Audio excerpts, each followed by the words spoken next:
حضرت ابراہیم علیہ السلام نے سب سے پہلا مخاطب جس کو بنایا وہ اپنے باپ آزر کو بنایا۔ باہر تبلیغ کرنے کے لیے ابھی نہیں کہا گیا ہے، پہلے کہا گیا کہ اپنے گھر کو بناؤ، اپنے والدین کو نماز کے اوپر راضی کرو، اپنے بچوں کی دیکھ بھال کرو۔ تبلیغ ہوگی تو گھر سے شروع ہوگی، باہر تبلیغ بعد میں ہوگی۔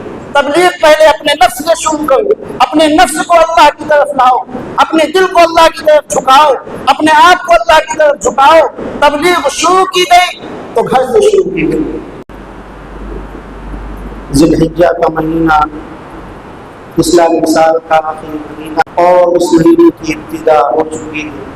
اس مہینے کے اندر امت مسلمہ ایک اہم فریضے کو جس کو حق اور حق قربانی ہے، تمام دنیا کے مسلمان اس فریضے کو ادا کرتے ہیں۔ یہ فریضہ حضرت ابراہیم اور حضرت اسماعیل علیہ السلام کی سنت ہے۔ اللہ تعالیٰ نے اس سنت کو کیوں جاری اور ثابت فرمایا؟ قرآن مجید کے اندر اللہ تبارک و تعالیٰ نے بہت ہی تفصیل کے ساتھ میں حضرت موسیٰ اور حضرت ابراہیم علیہ السلام کا واقعہ پیش فرمایا ہے۔ حضرت ابراہیم علیہ السلام بچپن ہی سے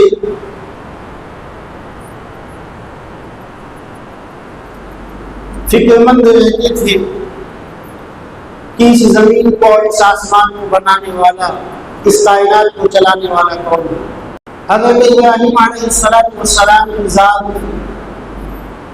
تعارف کی محتاج نہیں ہے، بلکہ اللہ تعالیٰ نے آپ کو خلیل اللہ کا جو لقب عطا فرمایا ہے، اللہ کا دوست، وہ ایسے نہیں عطا فرمایا۔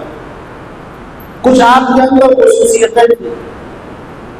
جس طریقے سے ہم اور آپ اپنا کسی کو دوست بناتے ہیں کہ اس کی اچھائیوں کو دیکھتے ہیں، تب اس کو اپنا دوست بناتے ہیں، اس کی خصوصیتوں کو دیکھتے ہیں تب اس کو اپنا دوست بناتے ہیں، اس کی خوبیوں کو دیکھتے ہیں تب اس کو اپنا دوست بناتے ہیں، چاہے وہ مال کی لائن سے ہو ہم سے بہتر، یا خوبصورتی کی لائن سے ہو ہم سے بہتر، یا اسی طریقے سے جس طریقے سے بھی جس لائن سے بھی ہو ہم سے بہتر ہوتا ہے، ہم اس کو اپنا دوست بناتے ہیں۔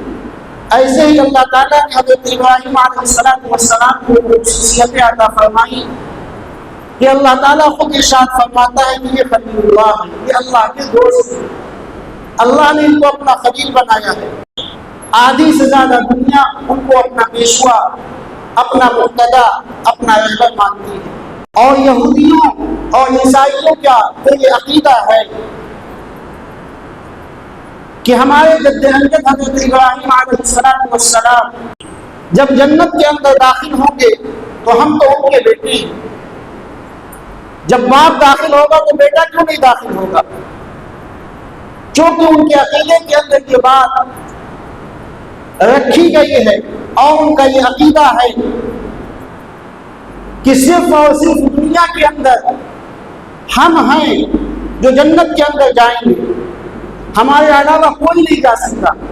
اور اس کی وجہ یہ ہے کہ جتنے بھی پیغمبر اللہ تعالیٰ نے اس دنیا کے اندر بھیجے ہیں وہ تمام کے تمام بنی اسرائیل کے اندر بھیجے ہیں، تو ہم نبی کے خاندان والے ہیں، ہم نبی کی نسل سے ہیں، لہذا ہم جنت کے اندر ضرور داخل ہوں گے۔ قرآن مجید کے اندر اللہ تعالیٰ نے اس کا خلاصہ کیا ہے کہ ان کا یہ عقیدہ تھا کہ لن يدخل الجنة الا من كان هودا او نصارى، کہ جنت کے اندر ہر کس کو داخل نہیں ہو سکتا جب تک کہ وہ یہودی نہ ہو جائے یا نصرانی نہ بن جائے۔ اللہ تعالیٰ ارشاد فرماتا ہے کہ ابراہیم علیہ السلام یہودی نہیں تھے، نصرانی نہیں تھے، عیسائی نہیں تھے۔ ما كان ابراہیم یہودیا ولا نصرانیا ولکن كان حنیفا مسلما۔ ابراہیم تو ایک اللہ کی طرف متوجہ ہونے والے تھے، ایک اللہ کو ماننے والے تھے، ایک اللہ کی طرف رخ کرنے والے تھے، ابراہیم یہودی نہیں تھے، ابراہیم نصرانی نہیں تھے، ابراہیم عیسائی نہیں تھے۔ تو اگر تم ابراہیم کو مانتے ہو، ابراہیم کے نقش قدم پر چلنا چاہتے ہو اور ابراہیم کے ساتھ جنت کے اندر جانا چاہتے ہو، تو یاد رکھو وہی طریقہ تمہیں اختیار کرنا پڑے گا جو ابراہیم نے اختیار کیا تھا، اور وہ طریقہ کیا تھا؟ وَلَٰكِنْ كَانَ حَنِيفًا مُسْلِمًا، وہ ایک اللہ کی طرف متوجہ ہونے والے تھے۔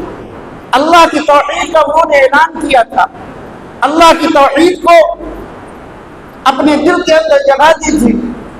تو اگر جنت کے خواہش مند ہو تو ابراہیم کے طریقے کو پکڑو۔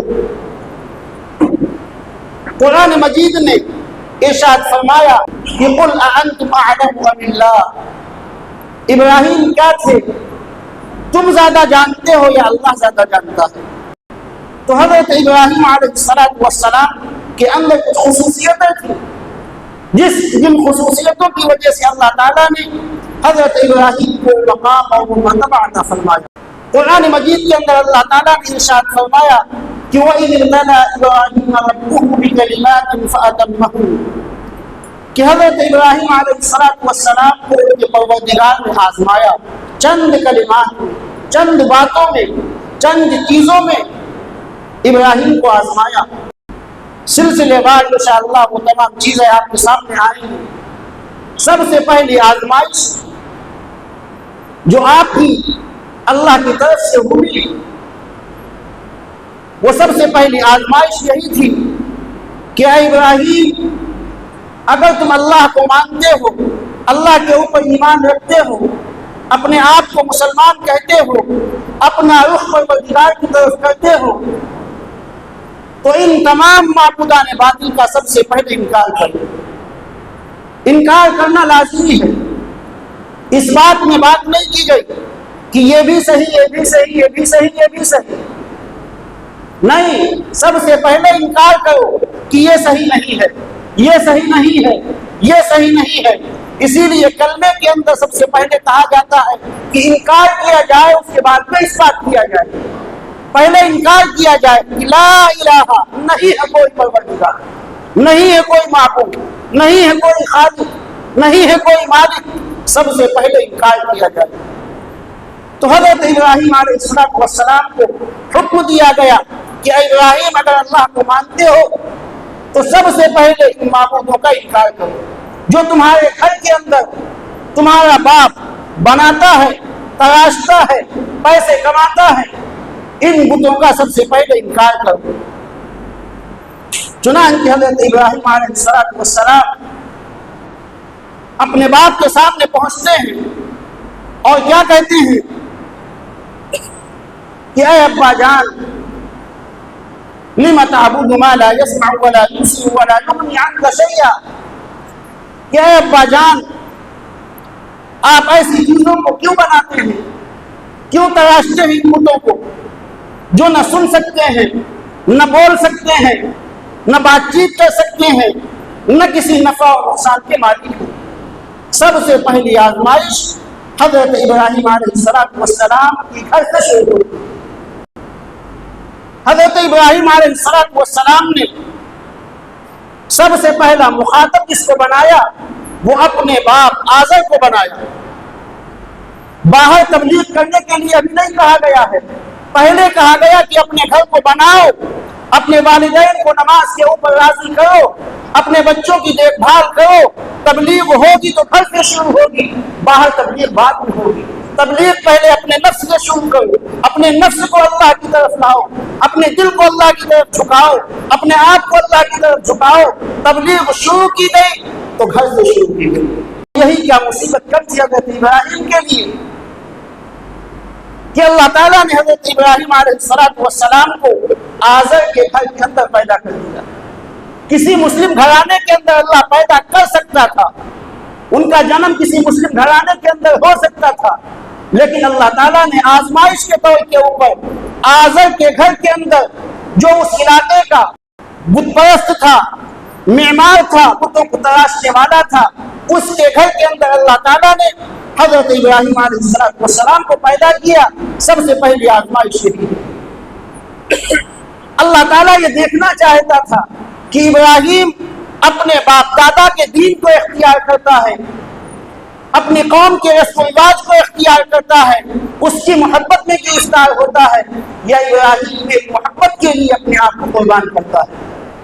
قربانی یہی ہے، اپنی انا کے اوپر، اپنے حسد کے اوپر، اپنی کینہ کے اوپر، اپنے تکبر کے اوپر ہم چھری چلا دیں، اپنی محبت کو اللہ کے لیے قربان کر دیں، یہی قربانی ہے، یہی قربانی ہے۔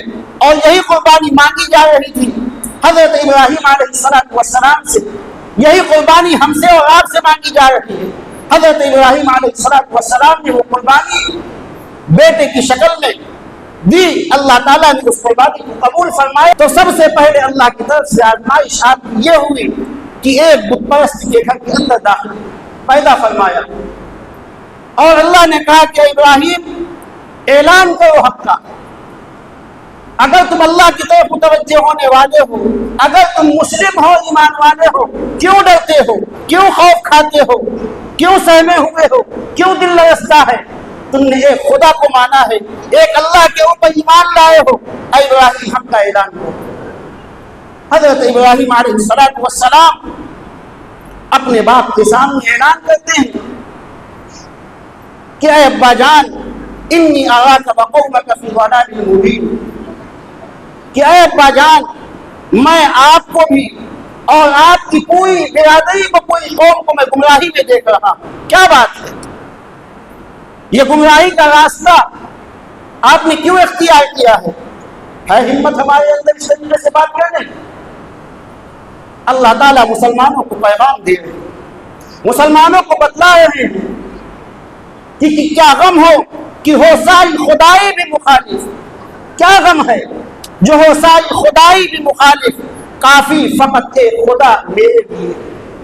اگر تمام خدائی بھی، دنیا کے تمام حکمراں، دنیا کے تمام شہنشاہ، دنیا کے تمام طاقت اور قوت والے اگر تمہارے خلاف ہو جائیں اور تمہیں اللہ کے اوپر بھروسہ اور یقین ہو، تو یقین جانو کہ جس طریقے سے اللہ نے ابراہیم علیہ السلام کی مدد فرمائی تھی، اللہ اس قوم کی مدد کرنے کے اوپر قادر ہے۔ اس عالم کے اندر آپ جائیے، اس وقت کے اندر جائیے کہ پورا کا پورا قبیلہ، پورا کا پورا علاقہ، پورا کا پورا ملک ایک طرف تھا، بادشاہ وقت کی طاقت ایک طرف تھی، قبیلہ ایک طرف تھا، تمام کا تمام ملک ایک طرف تھا، لیکن وہ ایک اللہ کا بندہ ابراہیم علیہ السلام اپنی دعوت کے اوپر، اپنے کام کے اوپر، اپنے مشن کے اوپر جمع ہوا ہے اور کہہ رہا ہے کہ نہیں، تم سب کا پیدا کرنے والا پروردگار ہے، ان بتوں سے کچھ ہونے والا نہیں، ان معبودوں سے کچھ ہونے والا نہیں، ان چیزوں سے کچھ ہونے والا نہیں۔ یہ کیا چیز ہے؟ کیا ابراہیم کا بال بیٹا کر پائے وہ، ڈرا پائے وہ، سہما پائے وہ؟ مسلمانوں کو پیغام دیا جا رہا ہے کہ مسلمانوں اس طریقے سے خدا کے اوپر ایمان لاؤ۔ کہہ دینا آسان ہے، لیکن اس کا کرنا یہ بہت مشکل ہے۔ حضرت ابراہیم علیہ السلام نے پوری قوم کے سلسلے میں یہ بات ارشاد فرما دی کہ انی اراک وقومک فی ضلال مبین، ہم آپ کو بھی کھلی ہوئی گمراہی میں دیکھ رہے ہیں، آپ کی قوم کو بھی دیکھ رہے ہیں، پورے ملک کو ہم دیکھ رہے ہیں کھلی ہوئی گمراہی میں۔ اب آپ اندازہ لگائیے، اس سے پورے ملک کے اندر ایک اللہ کا ماننے والا ابراہیم ہے اور پورا ملک ایک طرف ہے۔ کیا گزر رہی ہوگی حضرت ابراہیم علیہ السلام کے اوپر، لیکن اللہ کے اوپر ایسا قابل یقین تھا اور ایسا بھروسہ تھا کہ جس خدا کا میں کام کر رہا ہوں، جس پروردگار کے لیے میں کام کر رہا ہوں، وہ پروردگار میری حفاظت فرمائے گا، وہ پروردگار میری دیکھ بھال کرے گا۔ ایمان والوں کے دلوں کو ان واقعات کو پڑھ کر کے حوصلہ ملتا ہے، جلا ملتی ہے، طاقت اور قوت ملتی ہے کہ حضرت ابراہیم علیہ السلام نے حق کا اعلان کیا۔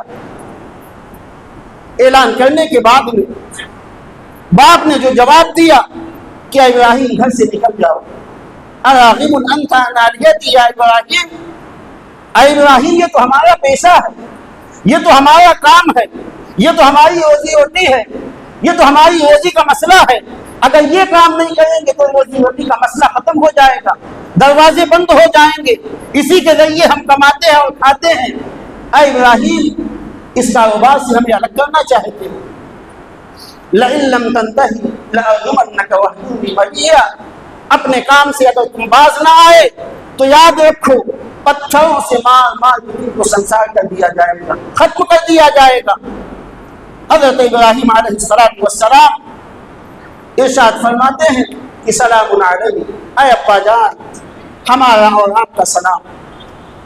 سلام کیا اور آگے بڑھ گئے اور فرمایا کہ سأستغفر لک ربی انہ کان بی حفیہ، میں اپنے پروردگار سے آپ کے لیے توبہ کروں گا، آپ کے لیے استغفار کروں گا، آپ کے لیے ہدایت کی دعا کروں گا۔ حضرت ابراہیم علیہ السلام اپنے ملک سے نکل گئے۔ نکلنے سے پہلے پھر اللہ کی طرف سے دوسری آزمائش آئی۔ کیا ابراہیم، گھر کے اندر حق بات کا کہہ دینا، محلے کے اندر حق بات کا کہہ دینا یہ بہت آسان ہے۔ بادشاہ وقت کے سامنے حق کا اعلان کرو، بادشاہ وقت کے سامنے اس کلمہ حق کو دہراؤ۔ حضرت ابراہیم علیہ السلام نے اس کی ترکیب نکالی اور اس کی ترکیب یہ تھی کہ اس قوم کے اندر ایک میلہ لگتا تھا۔ قوم کے تمام لوگ میلے کے اندر جب چلے گئے تو حضرت ابراہیم علیہ السلام بت خانے کے اندر داخل ہوئے اور جتنے بھی وہاں پر بت تھے تمام بتوں کو توڑ دیا، اور جو سب سے بڑا بت تھا اس کی گردن کے اندر گردن میں کلہاڑی کو لٹکا دیا۔ جب لوگ میلے سے واپس آئے تو ان لوگوں نے سوچا کہ لاؤ سب سے پہلے بت خانے کے اندر داخل ہو، سلامی دے دیں، دنڈوت کر لیں، اپنے معبودوں کو دیکھ لیں، ان سے دعائیں لے لیں، اس کے بعد میں گھر واپس جائیں گے۔ جب بت خانے کے اندر داخل ہوتے ہیں تو دیکھتے ہیں وہاں کا منظر عجیب و غریب ہے، کسی کا ہاتھ ٹوٹا ہے، کسی کا پیر ٹوٹا ہے، کسی کی گردن ٹوٹی ہے۔ چیمی گوئیاں شروع ہو گئی کہ یہ کام کس نے کیا ہے۔ کچھ لوگوں نے کہا کہ اے بادشاہ، ہوتے ہوتے یہ خبر بادشاہ وقت تک پہنچی۔ بادشاہ نے اپنے انٹیلیجنس کو، اپنے پولیس کو فوراً اس بات کی طرف آمادہ کیا کہ ایسے شخص کو گرفتار کر کے لایا جائے۔ کون ہے وہ شخص؟ ایک شخص کھڑا ہوتا ہے اور کہتا ہے کہ سمعنا فتى يذكرهم يقال له ابراہیم، کہ ہم نے ایک شخص کے سلسلے میں سنا ہے کہ وہ ان معبودوں کی برائی کرتا رہتا ہے اور اس کا نام ابراہیم ہے، ہو سکتا ہے کہ وہی ہو۔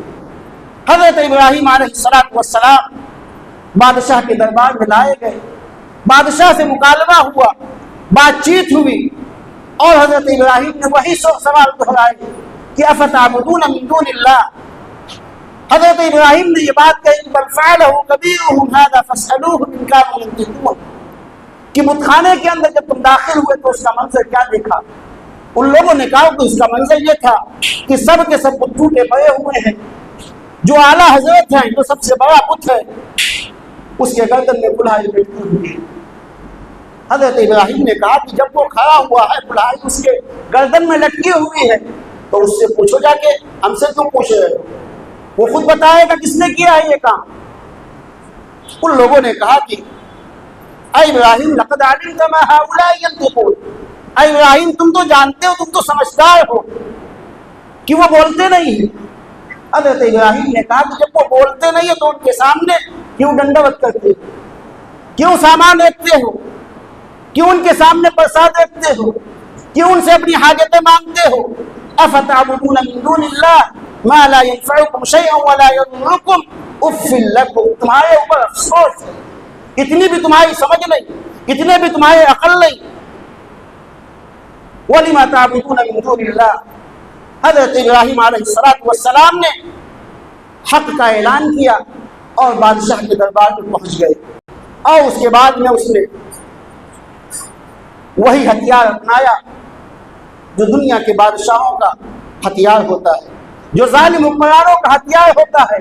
کیا ہوتا ہے کہ جب لوگ حق بات کو کہتے رہتے ہیں اور وہ جیت نہیں پاتے ہیں تو آخر میں جو ان کا ہتھیار ہوتا ہے گالی گلوچ، مارنا، دھمکانا، پیسے کا لالچ دینا، حضرت ابراہیم علیہ السلام کے لیے حکم دیا گیا کہ ابراہیم کو آگ کے اندر ڈال دیا جائے. کوئی جواب نہیں اس کے پاس. تو میرے بھائی ہمیں اور آپ کو سبق دیا جا رہا ہے کہ ہم پریشانیاں جو بھی آئیں ان پریشانیوں کو برداشت کریں اور اللہ کی طرف متوجہ ہوں. استقامت ہمارے اندر ہو. صرف ہم فصلی نمازی نہ بنے.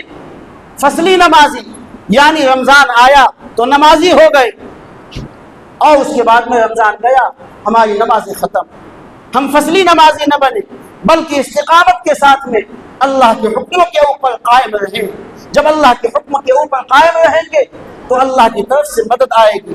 پھر میں آپ سے پوچھتا ہوں کہ حضرت ابراہیم علیہ السلام کو آگ کے اندر ڈالا گیا, صرف ایک اللہ کا بندہ تھا, کیا آج اس کا ایک بال جلا پائے؟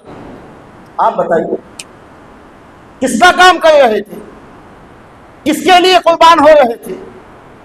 پورا ملک لگا ہوا ہے, پوری طاقت لگی ہوئی ہے, پوری فوج لگی ہوئی, آگ کے اندر ابراہیم کو ڈال دیا گیا. لیکن حضرت ابراہیم علیہ السلام اس آگ کے اندر بھی صحیح سلامت رہیں. یہ پیغام دیا جا رہا ہے مسلمانوں کو کہ اللہ کی طاقت کے اوپر یقین رکھو. مسلمانوں اسلام کے اوپر جم جاؤ. جب تم اللہ کے کام کو کرو گے, دین کے کام کو کرو گے, اللہ کے لیے قربانیاں دو گے تو اللہ تعالیٰ اسی طریقے سے تمہاری بھی مدد کرے گا. ظالموں کو نیست نابود کرے گا, حکمرانوں کو نیست نابود کرے گا, تمہیں غلبہ عطا فرمائے گا, تمہیں بلندی عطا فرمائے گا, تمہیں عزت عطا فرمائے گا, تمہیں اللہ تعالیٰ رفعت عطا فرمائے گا. آج ہمیں یقین نہیں ہے تو میرے بھائی یقین کی طاقت ہم پیدا کریں. یقین کی طاقت کیسے پیدا ہوگی؟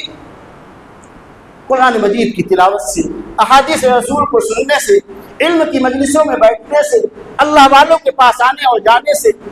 جب یہ کام ہم کریں گے تو ہمارے اندر یقین کی طاقت آئے گی.